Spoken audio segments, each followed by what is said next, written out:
Hi guys, I am Theta. This is Casual Monday discussing Week 10 of the Fall 2018 anime season. There are jump links to today's series in the description below. I am almost certain this will be a day late, and I want to apologize for that. I have a narrow window in which to produce this show, and this week I ended up losing my voice during the time I normally have to shoot. This might be hard to believe, but I normally don't talk very much, and my voice doesn't last. When my alter ego has to train people at his job, though, he ends up talking for hours, almost continuously. Usually this is still fine, but I guess being a little under the weather from the shifting season has kind of compounded the issue.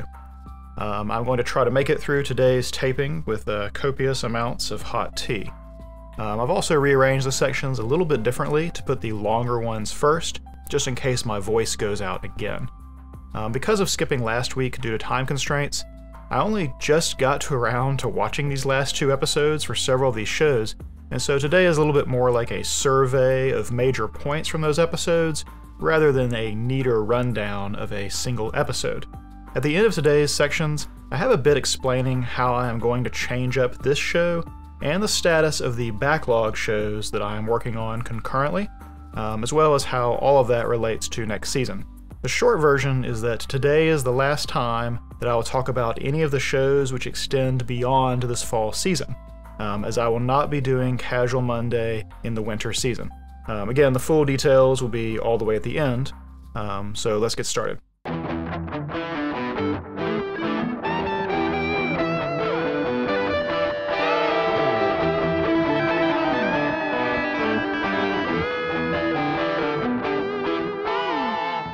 So Bunny Girl Senpai is going to be a little bit more bullet point style today, rather than the usual long series of transitions.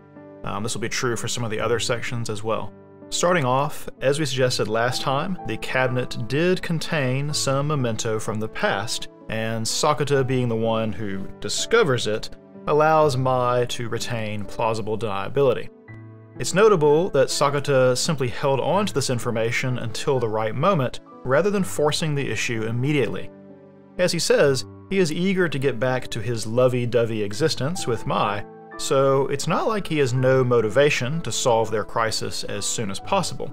Instead, it seems like he has a vested interest in fixing not just the body swap, but their relationship as well.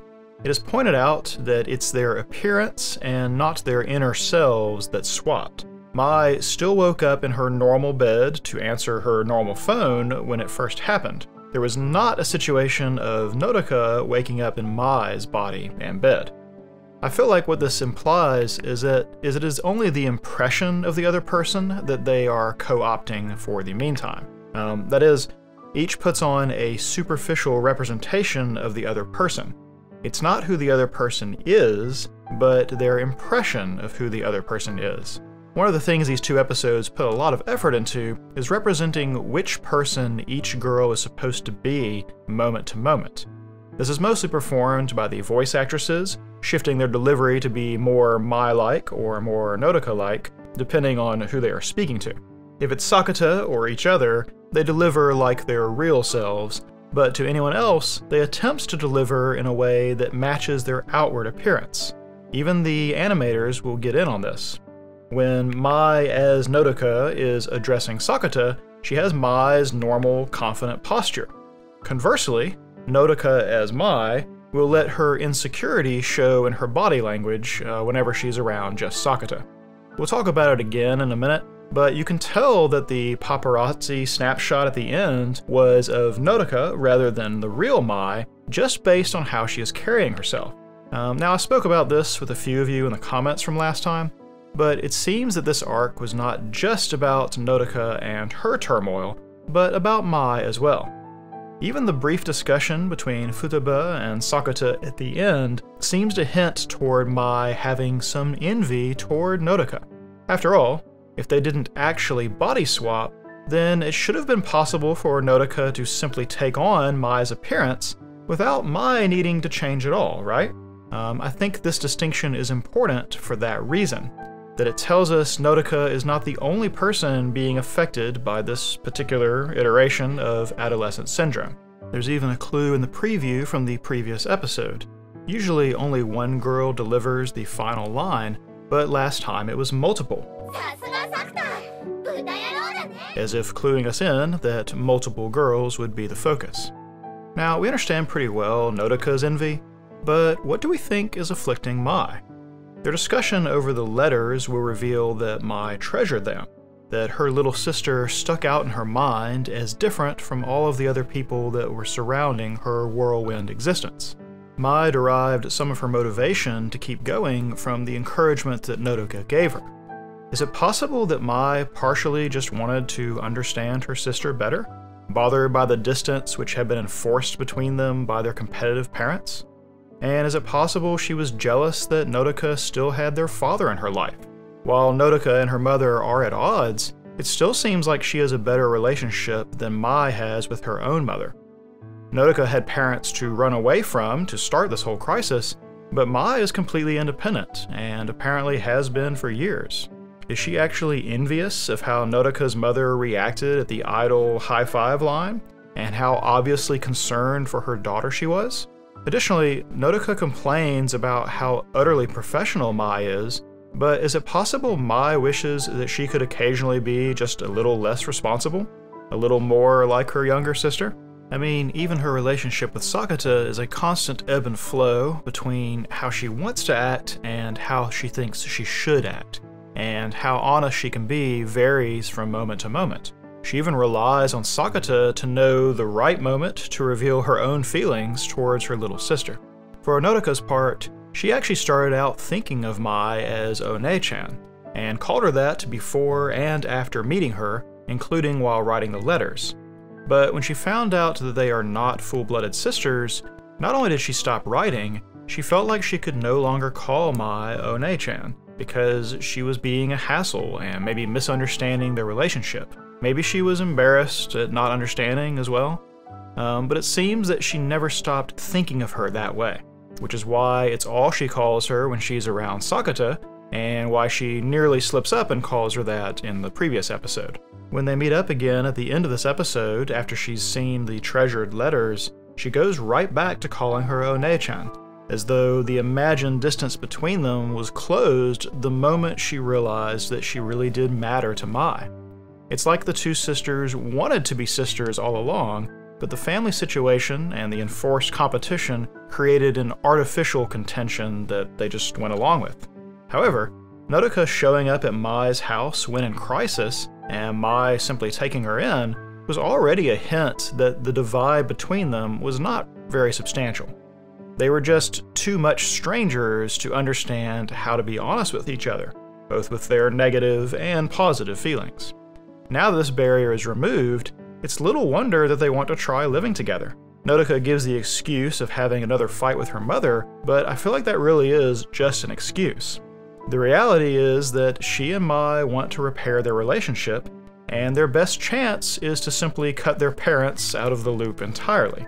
So speaking of parents, I said last time that the parents' effects on not just Kamisato and Nodoka, but also on Mai, seemed to be changing the arc itself, that parental influence was reaching into the story in a more substantial way. This is both continued and ramped up in this episode, with Nodoka's mother showing up at several points and being a key part of resolving the crisis. I have to wonder if it's possible that, quite aside from the competitive thing between the mothers, that Nodoka's mom saw how she idolized Mai once she found out about her, and maybe was pushing her to try to be like her. Like, Mai's whole spiel at the end about her hand shaking and being uneasy suggests that she thought the mother had a real stake in Nodoka's happiness. Does her mother think that Nodoka herself will only be happy if she can be successful like Mai? I mean, Nodoka does seem pretty hung up on how her idol group isn't as popular as she wants, and she's mad at Mai for returning to show business just as she was finally starting to take off. I don't think this belief that she should try to be like Mai comes entirely from a pushy mother. In fact, that might be the cart before the horse, that the mother thinks this is what Nodoka wants and takes it on herself to push her towards her goal. The two of them swap their appearances at the end only after Nodoka asks if she doesn't have to be like Mai. Importantly, Mai says that she can if she wants to, and Nodoka decides that she doesn't want to. Now, much like in other arcs, someone unrelated to the crisis is brought into the story to give additional insight or an additional parallel. Last time it was Kamisato to cast light on the inferiority complex that comes from having an overachieving older sister.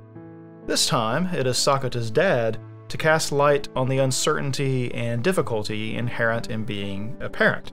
His dad even explains it pretty well, that it's difficult to understand what it's like being a parent unless you become one.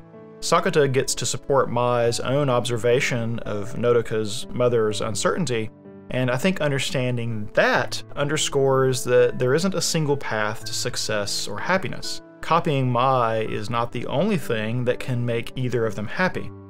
No one is better at being Mai than Mai is.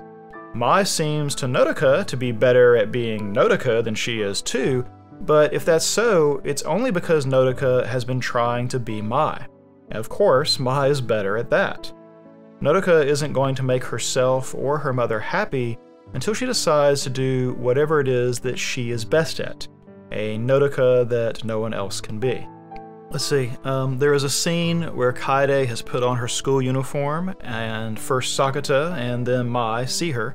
Mai knows just what to say to Kaede in that moment, while Sakata basically completely whiffs. It's an amusing parallel to see Mai understand what his little sister needs during the same time period that Sakata is working to understand what her little sister needs.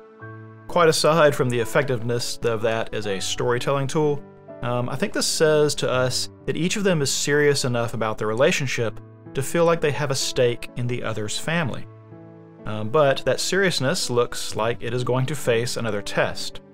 I spent a good bit of time last episode talking about how romantic plots and subplots benefit from keeping the couple apart or adding some tension about them staying together. The emerging photo of Mai and Sakata together is going to bring the dating prohibition back to the forefront. Like I mentioned before, that photo seems to be of Nodoka wearing Mai's body. It appears to have happened sometime during their discussion about Sakata's parents. Here you can see them walking with the same outfits and the same pose as in the picture. Her hands clasped behind, him with his hands in his pocket, and the background of trees and concrete dividers matches up as well. Since they are walking right up to Mai's apartment where they will run into Nodoka's mother, it seems believable that some paparazzi would have staked the place out to get a picture of her returning, especially if they knew that she had a shoot that day. It's honestly a miracle that such a photo hadn't been taken before now, as they have been relatively reckless during this whole body swap encounter. Even earlier in the day, when they are at the train station, you can see a woman in the background who seems to be looking at them rather than at her companion. Thus, they are once again being prevented from settling into anything like normalcy. But that is also going to serve to direct Sakata's focus back toward his sister and his own family situation. It may also be part of a larger problem, but I'll address that at the end. Now, I mentioned last time that it seems like a logical progression to work toward bringing Kaede's crisis to the forefront since we are focusing on a different little sister problem. This episode actually helps set that up even more than I expected. Kaede shows interest in changing the status quo through the action of trying on her school uniform again, and Sakata indicates that he knows this may signal a shift in her. To further bring their father into the episode and have Sakata more fully flesh out the family situation to Nodoka gives a very natural segue to dealing with her issue. Perhaps this will shed light on Sakata's issue as well, whatever it is that caused his own injury, something that we still have very little information on. Now, as we transition into the next arc, what do we think of Sakata's parents? He obviously has no strong aversion or acceptance of them, and the scene with him and his father does a good job of demonstrating that there is some awkwardness to their current relationship. The dad doesn't seem like a bad guy from what we've been shown, but I feel like we are really missing some information here. Kaede was being bullied at school.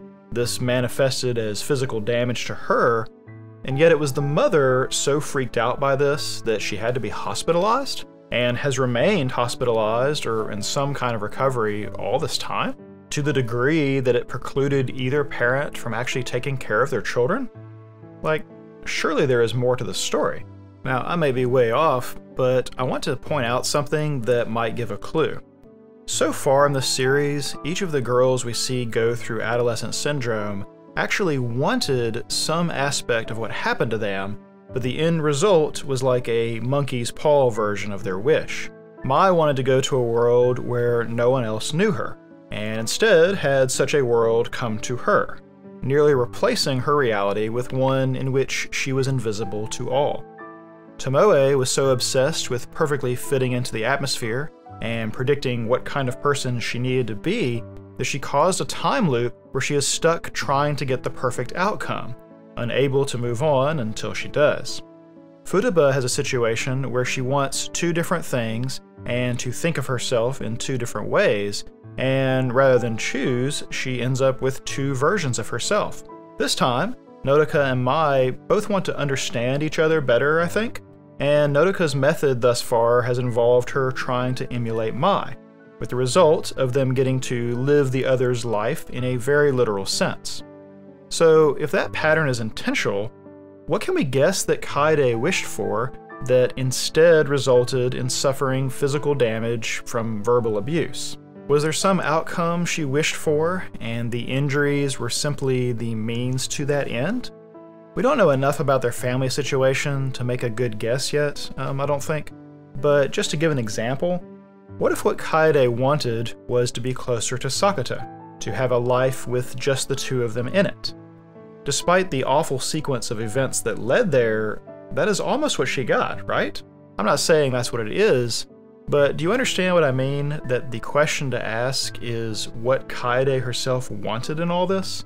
Kaede even cites her brother bringing new girls home all the time as part of the reason that she has dusted off her uniform, and that she needs to shape up soon.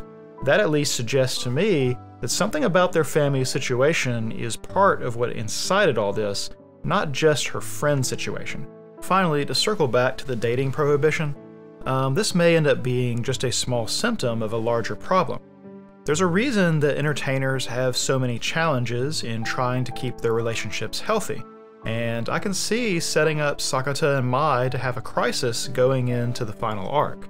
It doesn't have to be an issue of how they feel about one another to still create a situation that they cannot reconcile, ultimately resulting in a split, or Mai having to choose between him or her career. Real life does not work like stories, where loving one another is all that is required to succeed. The reality of jobs and distances and illness and family situations are all things which can defeat even the most enthusiastic of lovebirds.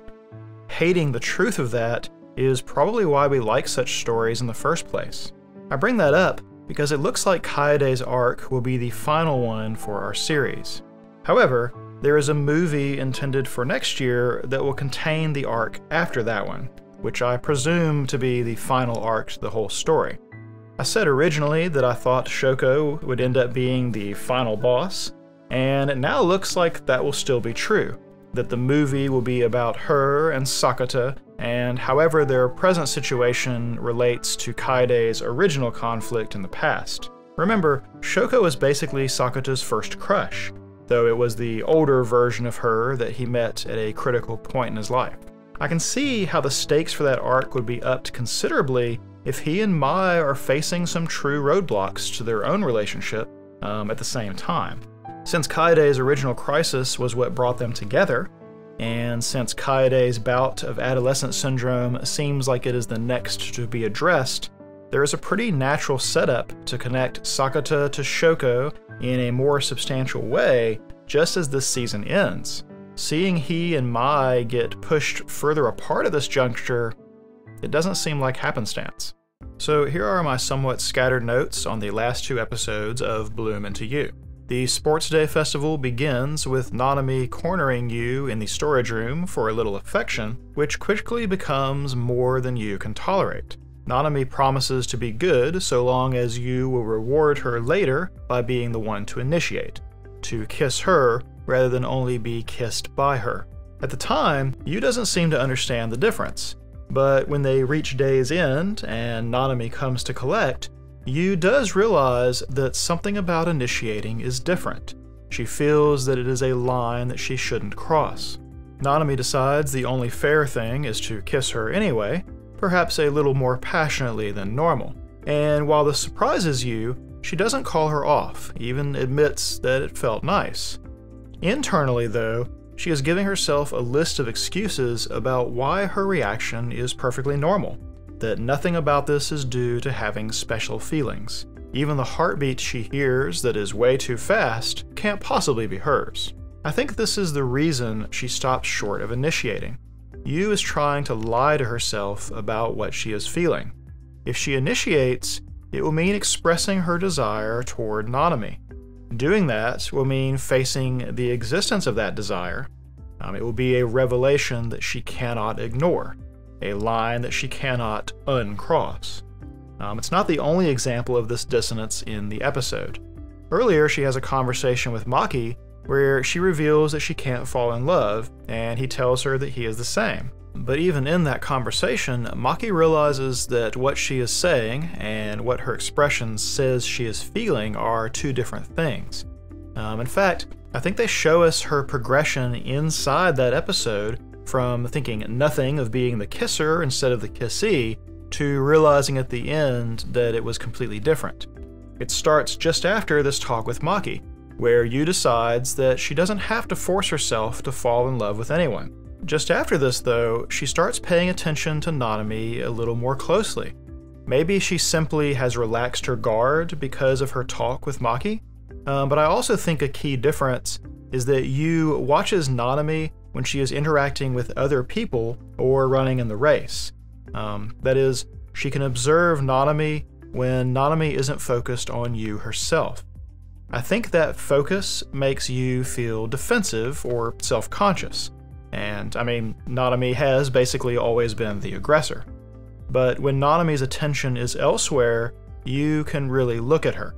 Once again, they use the cinematic trick of making us in the audience see things the way Yu sees them. These moments of focusing on the tiny details of a person, on her lips, on her hands while she's running, the back of her neck, that is just the kind of behavior you expect from someone whose attraction is blooming, who is really taking notice of another. The little things previously thought of as insignificant will take on new importance, much like the relay race is ultimately inconsequential, but became meaningful to Yu after she observed Nanami's enthusiasm for it. By the time she and Nanami are back in that equipment shed, Yu is just a little more aware of how she is feeling, and taking the initiative becomes a step too far. I think there is also the risk of losing Nanami. Since Yu guesses that Nanami doesn't actually want her to love her back, if Yu does show signs of trending that way, it may drive Nanami away. The irony here is that Yu's developing feelings make her both more likely to push Nanami away and more likely to fear that outcome. It's quite the impasse, and I think it's related to why Yu ultimately cannot write her wish down in the next episode. So long as they exist in this limbo, she can stay close to Nanami. Speaking her desire aloud, even to herself, threatens to wreck the whole thing. Now, the other thing that happens during the sports day is that our scriptwriter, Koyumi, realizes that nobody knowing Nanami's real personality is the point of her character. This is a little bit meta, because one of the engines of drama in the series is the hidden parts of Nanami's personality. But she did say she was going to base the characters on the actors themselves. Now, I guessed originally that Koyumi would potentially have outed Yu and Nanami in her story, because writers tend to be hyper-observant. While it didn't quite happen that way, she has fulfilled the role of being very observant thus far. So much so that the script ends up making both Sayaka and Nanami a little uncomfortable. Giving Nanami a female love interest and making it Sayaka can certainly be explained away by the pragmatism of giving a billing that the student body will find interesting, but it unsettles Sayaka quite a bit to have other people looking at her that way. It's too close to the truth, and considering both the coffeehouse manager and Yu have picked up on her feelings, I'm sure she feels really exposed by this turn of events. But Way more interesting to me is the result of her insight about Nanami being a character who no one knows the real version of, as she spins that into the entire setting of the play. You see, Nanami is herself always performing a play of sorts, always performing the role of her sister. This play suggests that different people see her differently enough from each other that it is as though they are talking about separate people. Since the character cannot remember who she is, she has to trust that one of them has the right idea of her. Or, perhaps more accurately, she can choose which version she wants to be and just become that person from now on. This might be just the state of things for Nanami as we come down the stretch. Her parents, who knew her before and after, likely have one idea of who she is. Sayaka has an idea of who she is. Student body and the teachers have an idea. And then you, of course, has a very different idea. Nanami knows very well that she is trying to become her sister, that she is choosing a person to be. She has done it for so long, though, that, like the main character, she may very well have forgotten who she really is. We don't yet know how the play ends, but I have to wonder if the main character chooses someone to be at all.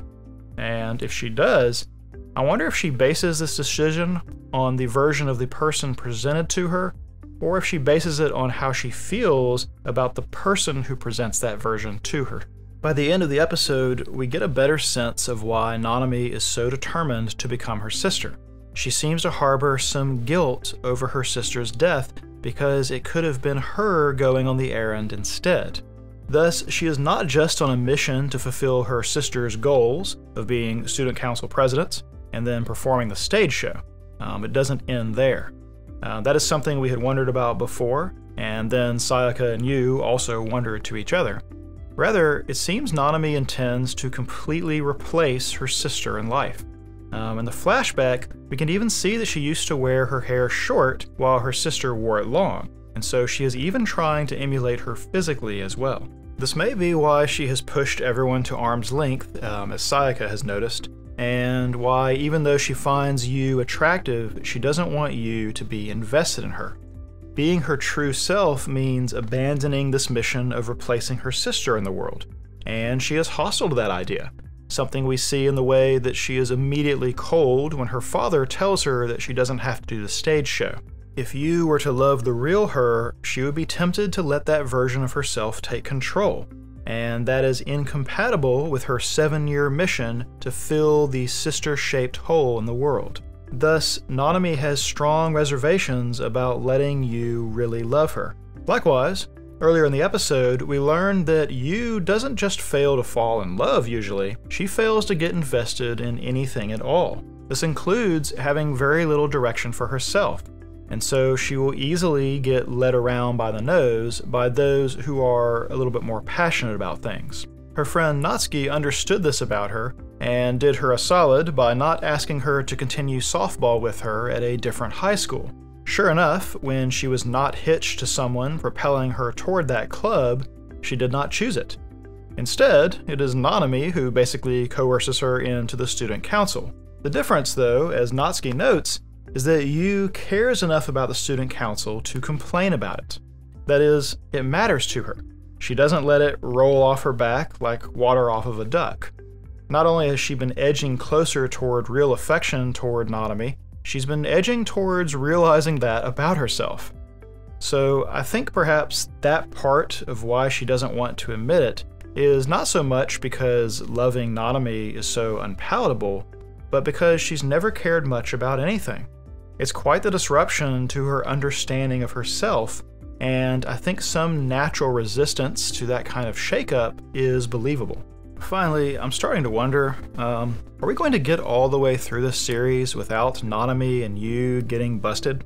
Like, there's a certain recklessness to continuing to be physical on the campus grounds, especially since Yu already knows that they've been caught once. Does she want them to get caught? Or is it that she doesn't really want to resist Nanami, especially when Nanami presumably must show at least some restraint compared to them fraternizing in private? Or does this lack of caution say something about each of them?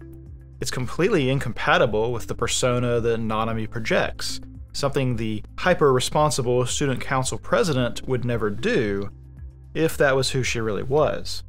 Likewise, if you really felt nothing for Nanami and really only cared about keeping her from getting hurt, she would probably be a little more firm about not taking these sorts of risks. Since no one suspects the two of them being a thing, there are plenty of opportunities outside of school for them to fool around with little risk. Continuing to do so on school grounds? It definitely says something about them. So Iroduku has been ponderous, to say the least. There is no specific narrative pace that a story should aim for, I don't think, but usually a slower narrative, like, say, what we see in Bloom Into You, is commensurate with richer and more complex characterization. Barring that, there will instead be a complex exploration of thematic elements, or world building, or abstract ideas, which all necessitate a slowdown in plot to fully invest. Iroduku has this interesting setup to explore how magic and visual arts can interplay, and I confess it's odd to me that more of the series hasn't revolved around it. However, I feel like the story has accelerated lately. Kohaku finally got around to trying to figure out what exactly makes it possible for Hitomi to see color in a little more scientific way. I'm unsure if she has stopped doing that now, or if simply the events of the last couple of episodes have taken precedence, but it's the kind of thing I would have expected her to do much sooner after her return. We also got more movement on the love triangle situation than just glances and sighs, culminating in Sho confessing to Hitomi, Hitomi being predictably freaked out, and Asagi being predictably devastated. We understood these characters well enough to this point to expect all of those reactions. From there, Sho's boldness inspires Hitomi to face that her own feelings of inadequacy may be misplaced, which is still an ongoing struggle. From that, she steels herself to take the initiative, making peace between her and Asagi, and also to give Sho a proper answer. She even apologizes for running away from an answer in the first place. But perhaps more importantly, the reason she has to turn Sho down is that she realizes she has feelings for another. At the same time, Sho confessing to Yuito that he was going to spend the day with Hitomi, and calling attention to it as a type of admission, puts it out there that he realizes both of them are fond of her. Yuito will increasingly be unable to deny how he has been feeling, no matter how much he deflects at his mother's teasing. This is definitely an acceleration compared to our leisurely first half. Let's see. Earlier in the series, we had an example of Hitomi traveling into Yuito's drawing, and in so doing, saw some part of his inner self, something vulnerable that he would have preferred stay private. This time, Yuito travels into something Hitomi has created, her magic, and then has a similar experience. This finally prompts at least some discussion about why Hitomi came to hate magic in the first place. It doesn't completely answer my question about why her parents seem to be out of the picture, but it at least gets us started in that direction. I do like that even though all of the club is inside the picture, it's only Yuito that stumbles onto Hitomi's private thoughts, further suggesting a link between them. What's more, he gets there by following that golden fish, which again is not something he actually added to this drawing. It appears just after Hitomi shares her desire that more people in the world get to see his work. That reminds me of something that happened back in episode 8 when Kohaku was conducting her experiments. Hitomi said that there was actually a picture book whose colors she could see in the future, and although one of the books Kohaku has reminds her of it, she can't see colors in that example in front of them. Doesn't this suggest that what she is seeing in the future is actually a book of Yuito's work?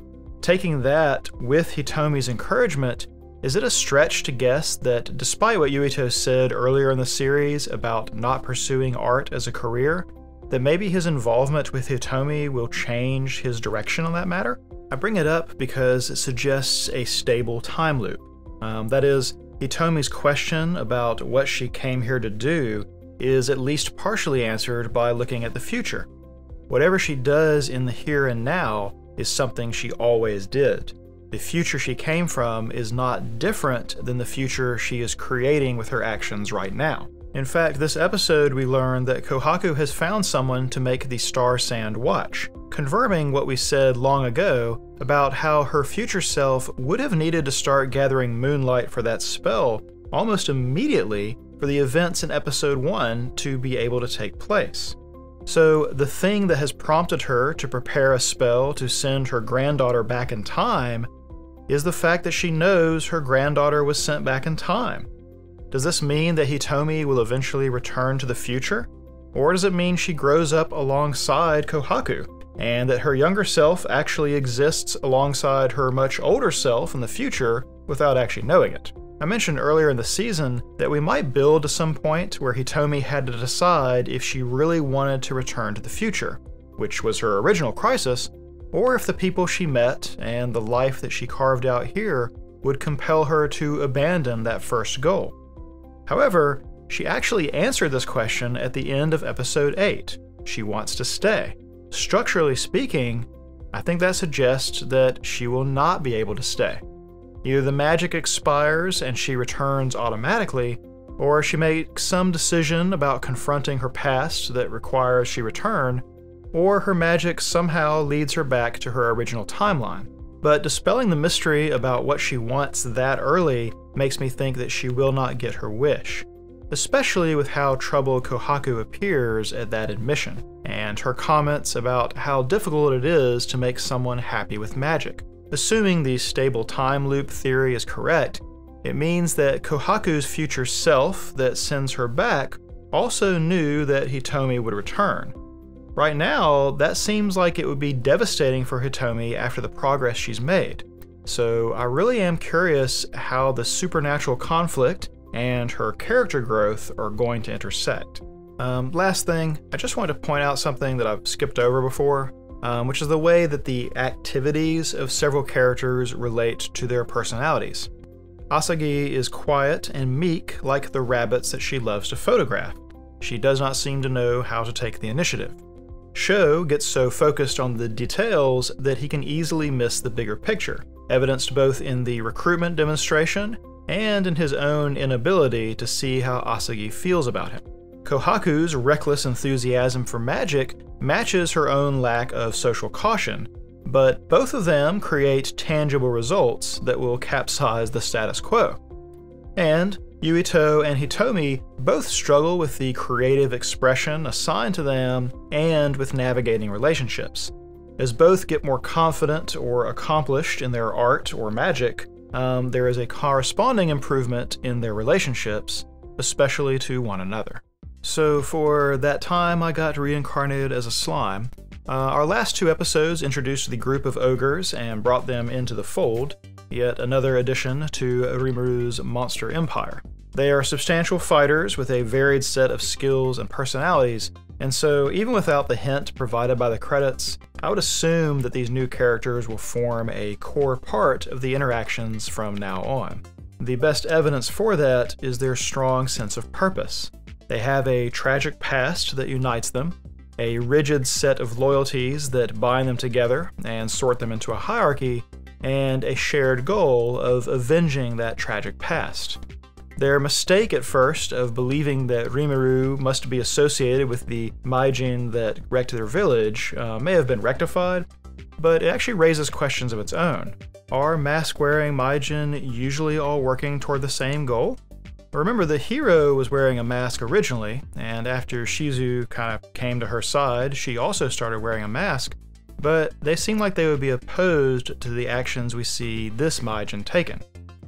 So is one of these the norm, or was the hero simply the exception? Additionally, they figure out that this Maijin is probably the one that originally bestowed a name upon one of the goblins, and he or she had come to the ogre village to do something similar. We know that names grant power, but the ogre's refusal to accept names the first time hints that it may be more complicated than that.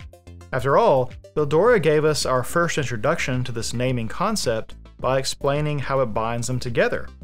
Does naming create some permanent link between namer and namee? Something more substantial than simply gratitude?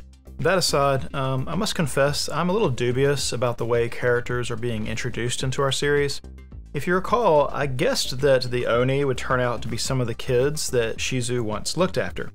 That didn't turn out to be true, and so I now think it's likely that some of our future antagonists will be those kids. It's fine either way, but part of the reason I guessed that at all was because bringing them into Rimuru's world would have been a result of his own initiative. He would come across them as a result of trying to fulfill his promise to Shizu. Why this matters to me goes back to that whole thing about being wary of overpowered protagonists in isekai stories. At least in something like Overlord or No Game, No Life, where the main characters are way beyond the rest of the cast, there is at least still a sense of them being the architects of their own fate, of using their overpowered nature in a proactive way to alter the world toward a version they prefer. Our little slime, though, has largely been involved in his adventures by happenstance. Other than the act of taking Veldora into himself, which triggered a lot of other events, most of the conflicts and the characters he's met have come about because of coincidence. His aura first brings the goblins to him. Being with them brings him into contact with the wolves. He does set out to find craftsmen for his village, but it's a completely unrelated feud that actually gifts him the 4 talented dwarves who join him. Shizu just happens to cross his forest in pursuit of her own quest, and just happens to lose control of Ifrit while in his presence. That's a lot of things beyond Rimuru's control that have nevertheless come up in his favor. He didn't set out to accomplish these things at all. Up until Shizu's death and his embrace of her purpose, I think that's largely fine. It's still kind of the bewilderment phase of the story. But now that he does have that purpose, why are we still having characters added as a result of coincidence rather than in Rimuru's own actions? The ogres just happened to run into one of his patrols. They didn't know anything about him. Next time, it seems the lizardmen are just going to happen to come into contact with him as well. They are looking for help from goblin villages in general, not specifically seeking the aid of some powerful goblin empire that they've heard rumor of. Do you understand what I'm getting at? Rimuru is very powerful, and has been very successful with diplomacy, and he has this deathbed promise to fulfill, and yet it doesn't seem like he is driving his own story at all. He is being reactive rather than proactive. Maybe this is just part of his character journey, and he will take the initiative more and more as the story continues. That would certainly bridge us back to his human life, where he seems completely passive, only to become a very active leader over time in this second life. For now, though, I'm stuck wondering why Rimuru needs help from the storytellers to continue building his strength. Hopefully the guess about this being his character arc is the right one, and we will end up having a tale of 2 halves after the end of the year. So just to make some comments about a certain giant index of characters, I've been silent on it lately because the 3-episode arc with the named mercenary groups was a little disorganized. It reminds me of the Unlimited Bladeworks movie that Studio Dean put out after their adaptation of the Fate arc in the very first Fate Stay Night anime. As Ufotable would later demonstrate, there was enough story there to span 25 episodes, yet Studio Dean attempted to tell that story in like an hour and a half. If you didn't know the story going in, you probably still didn't know it coming out, and that is kind of how this arc felt. It was like stringing together all the cutscenes of a video game and then presenting that as a full story. Thus I felt I had little to talk about, as nuance was mostly absent in favor of just hitting a checklist of plot points. After that, though, Itsuwa returned to the story and the pacing made sense again, so apparently she is the litmus test for whether arcs are going to be manageable for those who are unfamiliar with source material.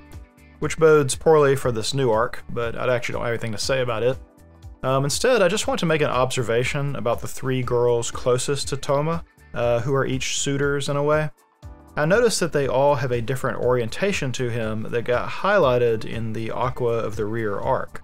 Misaka gets annoyed at him for not asking for her help, especially knowing about his amnesia and how huge a weight he must be carrying. She is determined either to aid him in fighting or get him back to the hospital, but when he expresses what he really wants and asks her to leave off, she relents. trying to understand why this leaves her so unsatisfied, it appears like it might be the moment that she faces how she really feels about him too. Index, for her part, also gets upset about being left out and upset at him for sneaking out of the hospital. But for her, I get the sense that it's as much about her own feeling of inadequacy that bothers her, rather than being foremostly concerned for Toma's well-being. Itsuha, by contrast, sees Toma as someone she wants to help and is completely honest with herself about why she feels that way. She admires him and actively pursues him, but she comes to see him as someone who is vulnerable because of his power rather than strong, because defensive and healing spells are cancelled by his ability just as surely as offensive ones. While Index is put out by Toma not asking for help, and while Misaka thinks of joining him in conflict as the way she should express gratitude and affection, Itsuha is content to attend to his comfort in minor but tangible ways. She finally gets to use the hot towel strategy on him herself in the hospital, and she is positively beaming over the opportunity. The girls each vary from one another in a few different ways, but it seems like they each have a different idea of Toma in their minds as well, which is something I really had not paid much attention to before now. So in Zombieland Saga, Saki's episode, combined with the mountain training montage episode, suggests to me that not only is Kotaro trying to allow the girls to individually choose their own identity, something we've talked about several times, he is also trying to allow them to bring that individuality to the group to affect its makeup. That is, there is no attempt to make Franshushu some formulaic idol concept that the girls must align themselves to. This is especially reinforced by the huge array of music and dance and all the costume variety that we've seen. Instead, Franshushu is simply whatever each of them brings to the table and how it gets internalized by the others. Nothing is fixed or sacred except that they accomplish it together. I've also noticed a bit of a trend in our last few episodes, which is that several successes were only possible because the girls are zombies, or they're already dead. I already pointed out with the Saga Rock Festival that the girls only survived the lightning strike because they were already dead, and that incident seems to have skyrocketed their popularity. It also lets Ai turn the tables on how her original idol career was cut short, basically having lightning end one, but also begin another. Lily, in her real life, wanted to stay a cute girl forever, and the impossibility of that contributed to her death. As a zombie, though, she gets her wish. Saki gets to compete and win in the game of chicken because she is already dead. A little explosion is just nothing to sweat. That was also the way she died, and competing in this specific contest helps out the friend that she seems to have traumatized with her original death.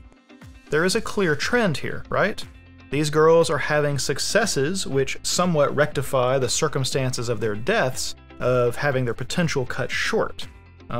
What's more, people from their past who were involved in those deaths have been close at hand. Ai's original idol group was also at that Saga Rock Festival. Lily's father finds solace in seeing her again, and they can put right the strain in their relationship leading up to her death. Saki gets to help out her former bike mate and her wayward daughter. Then we get to this last episode, which ends the same way the series began, Sakura being hit by a truck as soon as she steps off the sidewalk. She even thinks a similar thing about being excited about the days ahead. It's even the same kind of truck, though I'm not sure if it's implied to be the same person. The license plates are different at the very least, I decided to check on that. But what also seems to be the same is that she loses her memory. She woke up as a zombie remembering nothing of her original life, but when she comes to this time, she is confused about where she is. Instead, she has a brief sequence of memories from her original life. Is it possible her memories have swapped now? Regardless, considering the trends of the other episodes lately, shouldn't we assume that something about this accident is going to tie into Sakura being able to rectify something from her original life? Those memories she has probably are a clue as well. It looks like there is a younger Sakura practicing for some kind of class play, only to cut to her being sick, perhaps implying that she missed the date of the actual performance. Then we see her studying, an image of her distressed over carrying an old lady for some reason, and then her walking away from what look like postings for entrance exam results. She is crying in that shot, so I am guessing that she was studying for those exams. Something something carrying old lady, something something didn't get in. Then we see her watching Ai's idol group while awestruck. Way back at the beginning, she had been preparing to mail off her own application to some kind of audition, which from context we might can assume to be an idol audition. Of course, that submission becomes a moot point when she dies like 30 seconds later. So isn't that just a big series of disappointments for her? With the final one, her dying before getting to take a shot at being an idol. Of course, she is currently an idol of rising success, so maybe just remembering what she wanted will be a type of victory, but that seems a little too easy, right? What else is contained in her memories, if she has indeed recovered them, and has she completely forgotten her life as a zombie idol? However it shakes out, the pattern suggests that she will get to address a shortcoming in her original life, that she will succeed in some part by being a zombie or already dead, and that she will be empowered to choose her own identity as part of making peace with that crisis. So it was bad timing to have my off week as far as SSS.Gridman was concerned. I missed a really good one in that Dream episode. Rather than attacking the Gridman Alliance directly, Akane tries to trap each of them in a Lotus Eater machine, giving them each some variant of reality that she believes they would be content with. She inserts herself into Rika's role for Yuta's dream, believing correctly that Yuta has some affection toward Rika. She plays up her enthusiasm for kaiju with Utsumi to similarly try to win him over, and she tries to play the close friend to Rika that Rika seems to think they should have been all along. Yet, each of them finds some dissatisfaction with the dream they are given. Something about it rings false. This may lend more credence to my idea that there was originally some real world that Akane modeled this city after. Like, if she really created them and their situation from scratch, wouldn't she have a better idea about what they wanted? In fact, the one involving Rika uses those same other uniforms like we see in the end credits, something I already wondered might point to an original reality. However, part of what snaps Rika out of the dream is the observation that Akane has all these other friends. Was there an original reality in which the only friend Akane had was Rika? And then, when she attempts to smother Rika into a dream that she makes more like the original timeline, she decides to keep her own popularity from the constructed one. Doesn't it seem that this popularity clashes with whatever link Rika still has to her original self, if that is what happened? I could be way off, and the end credits are actually just based around that dream sequence, and some wish that it could have been real. But that still leaves the question of why Rika originally believed that she and Akane used to spend a lot of time together, before the events of the series that we've seen so far. Anyway, our most recent episode ends with Yuta having a bad case of the stabby-stabby, which seems like a good opportunity to have him dream or remember events from before his amnesia, so maybe some answers are coming on that front. Also in this last episode, that exploding star image from the series beginning is now linked to Gridman and our 4 weapons, with them further hypothesizing that they used to be a single unit. As they are the only ones unaffected by the resets, they also hypothesize that they must have come from outside the city that Akane has created. That is, they came into the city for a purpose, and one must imagine it has something to do with opposing Akane's creation of kaiju and whatever it is that Alexis is getting out of it. But I have a question. When we first see that star separation, Akane is watching it, and she seems bored? Down? Melancholic?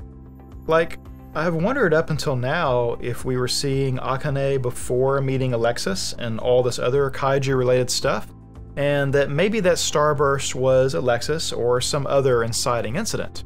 That is, that this very first event took place somewhere besides the city that Akane created. But now it actually seems like it is in tight chronological order.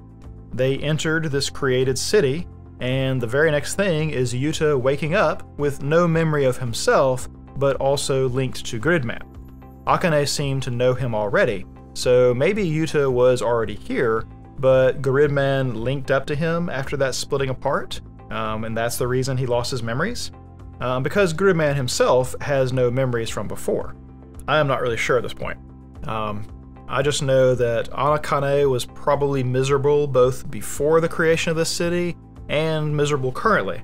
So I have to imagine whatever she thought she was getting out of the deal has not gone to plan. Let's see. I really liked the idea of Auntie being born from Akane's heart and basically embodying her hatred of Gridman. But because Akane thought Gridman was a person, Auntie studies people because, well, know thy enemy, right? This creates some understanding of humanity in him that kaiju don't normally have, which eventually leads to Gridman thinking of him as a person, and so won't kill him. It's also why he is able to fight the strange kaiju that represents Akane's current heart, because he retains that link to her. But the fact that he himself can come to be a person with a heart, understanding, and even choosing to aid humanity, means that Akane is not too far gone, right? He came from her, after all. I think in a way, he represents her own desire to be understood. I'll have to think on this more, but our expanded understanding of Auntie and Akane and how they have changed is by far the most interesting part of the series to me right now. So for Goblin Slayer, this last episode perfectly encapsulates something we talked about much earlier, this focus on the ground level, everyday threats that actually affect most people, in preference to the macro threats that get all the attention and glory. There is quite literally a nationwide celebration over the defeat of the Demon Lord, with parades and all, and that's intermixed with scenes of Goblin Slayer painstakingly going through his routine maintenance and patrols. Even though the news of the hero's success trickles down to the characters, and there is a celebratory mood, most of the events in this episode are small scale and slice of life in nature. Sharing a meal, running errands, maintenance on gear, checking with the Adventurers Guild, and so on.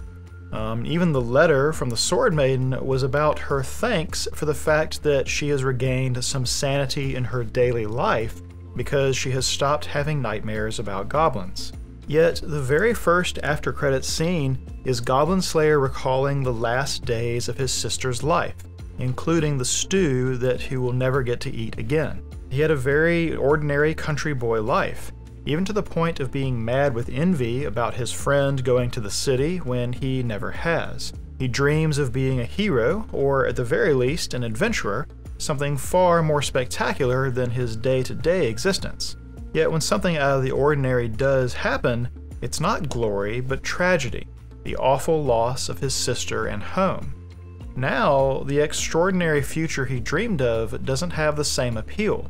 Instead, the normal daily life is something precious, something that has gone beyond recall. His obsessive goblin slaying is not only revenge, but a systematic campaign meant to preserve the few remnants of the simple life he had as a child.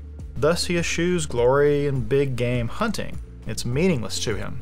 Nor does he live in the capital or even in town, as life on the farm is closest to his own roots. He patrols the grounds every day, meticulously looking for any sign that goblins threaten to intrude on that little bit of normalcy that he's able to hold on to. The episode ends with him finding proof that the goblins are encroaching on that life that he's determined to protect. While this is ominous in its own right, and suggests we have a future conflict very close to home, I think there is a secondary tragedy in the works here.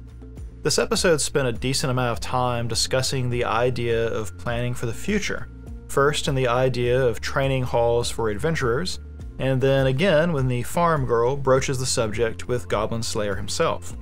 These examples highlight that Goblin Slayer basically does not think about the future. even though it is pointed out that there will come a day when he can no longer kill goblins. Contrasting this against his thoughts about the past, and I think we can glean that Goblin Slayer is trapped both by his memories and his present obsession to try to preserve the remnants of it. Thus, there is some real tragedy in having his paranoia turn out to be spot on. The friends and fighting companions he has drawn to himself over the course of the series could have begun to help him see further than just his singular focus. His childhood friend even finally gets to make an apology, something that she wanted to do almost as soon as we were introduced to her back in episode 2. And I think this indicates that she is hoping to move on to the next stage of their lives and hoping that he will be a part of that next stage. Instead, Goblin's actually preparing to move against the farm like he's feared all along is more likely to make him double down on his single-mindedness. He is getting further away from someone who can think of a different future for himself. The dreamy quality of this last episode appears to represent a kind of crossroads for him and the people around him, but the approaching danger seems to be forcing his hand down one path in particular. In Sword Art Online, one of the main tensions in these past episodes has been between the prohibitions of the Taboo Index and the rich and powerful's attempts to still work harm while staying within its bounds. This seems like some strong social commentary, especially a raid against Kirito's speech about noblesse oblige and the difference between the letter of the law and the spirit of the law. They call it pride or personal justice or whatever, but basically behavior that comes from within versus that prescribed externally by the rules of society. Now, what does this say about humanity or AI if that kind of dichotomy arises in the unguided petri dish of Underworld? Remember, the whole reason they introduced Kirito into the Underworld experiment was because the AIs wouldn't break the rules, and that conflicts with their eventual goal of having AIs do some quasi-illegal stuff for the military. This past episode suggests that willingly breaking the Taboo Index is not just something they have a mental hang-up about, but there exists some actual system-wide barrier against taking violating actions. Alice broke the index way back at the beginning, but her break was incidental. She stumbled over the border and so broke the rules, but all of the steps that led her there were technically within the bounds of law. In that system, all of the steps she took were perfectly fine until the last one. This episode drives that point home. The Taboo Index is a hard list of prohibitions, not some actual set of ethics, and we are given an extreme example. Our two nobles arrange a completely odious series of events in the name of revenge, while all the time technically staying within the rules of the Index. Their actions were legal but unethical, while Yujo's defiance was an ethical use of defensive force, but actually quite illegal. There are plenty of real-life examples of people we would consider amoral or unethical, who nevertheless treat the legal system not as a check on their actions, but actually a tool to impose their will on others. Likewise, there are authorities who will push the very limits of what is technically legal in pursuit of a goal that would be considered unsavory when examined from a bird's eye view, which I feel has a parallel to what Wrath is trying to do with the Underworld system. So that is one parallel between this episode's assault and the activities in the external world. Another is that this is exactly the kind of abstract debate that proliferates in discussions about advancing artificial intelligence. One wants to restrain an AI from doing things dangerous to humans, from having too much autonomy, or from becoming too powerful. However, all you can saddle an AI with is rules, hard-coded things it cannot do. They don't have some inner moral compass they can use to guide their actions. This has led to all kinds of science fiction stories where a well-meaning set of rules to keep AI in check overlooks something that allows that very AI to run amok. The AI has no inner sense of right and wrong, just operating goals and prohibitions. It will do something we consider horrifying without actually breaking any of the rules it lives by. That is just what our two nobles are up to during their calculated sexual assault, but Yu-Gi-Oh breaks the restraints set against his actions not because of some external compulsion placed on him, like his calling, but because of some internal sense of right and wrong that demanded he rebel against the rules that govern him. Is it encouraging that an AI could overcome its programming due to some internal ethos? Or is it frightening that an AI could will itself past its restraints? Either way, this is just the thing that Wrath wants to happen. When Alice is revealed to be an Integrity Knight, coming to take them to the same tower that she was taken to as a youth, don't you get the sense that this is not mere punishment? Are Integrity Knights, at least in part, made up of people who have successfully broken the taboo index? I mean, those are just the kinds of AIs that Wrath would want to gather into one place, right?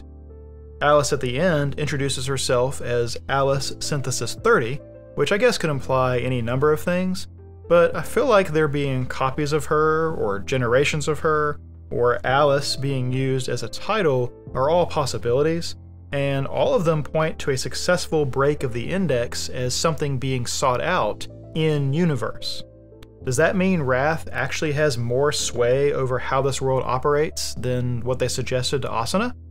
I mean, it was kind of unbelievable that Alice could break their code and then they just forget to pursue it, right? Or not notice that it happened, right? I'm kind of sorry that I'm going to be leaving discussing this show now, as we seem to finally be getting to the territory that I was interested in. I do hope that I am guessing correctly about our thematic direction.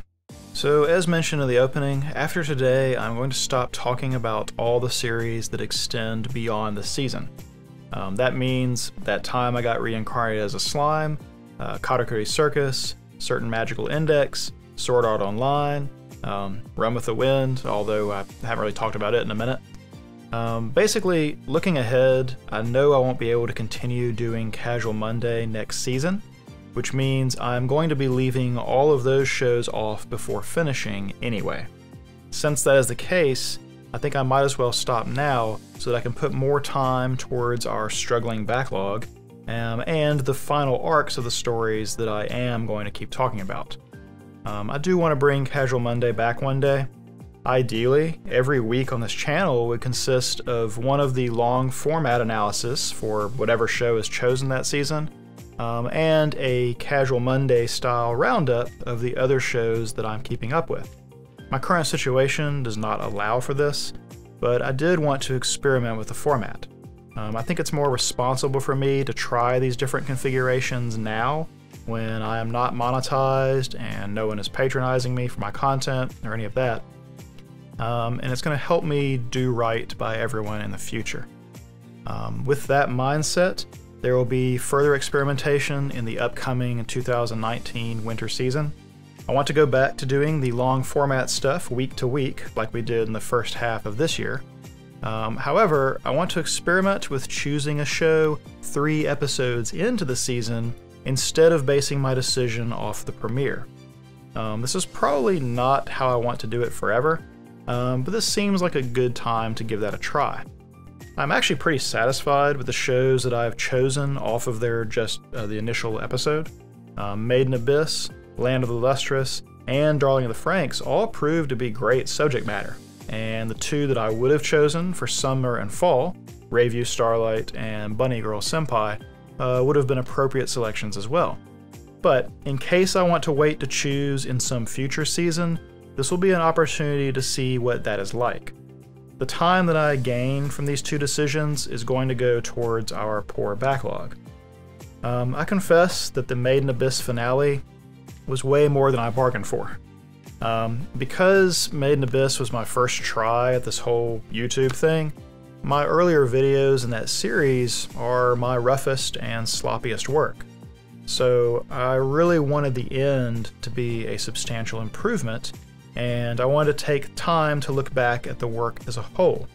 I actually talk about this at the beginning of that video, so I won't go over it all here, but working on that script eventually required me to step away for a bit to regain some perspective, and that has thrown my original schedule completely out of whack, as many of you are well aware.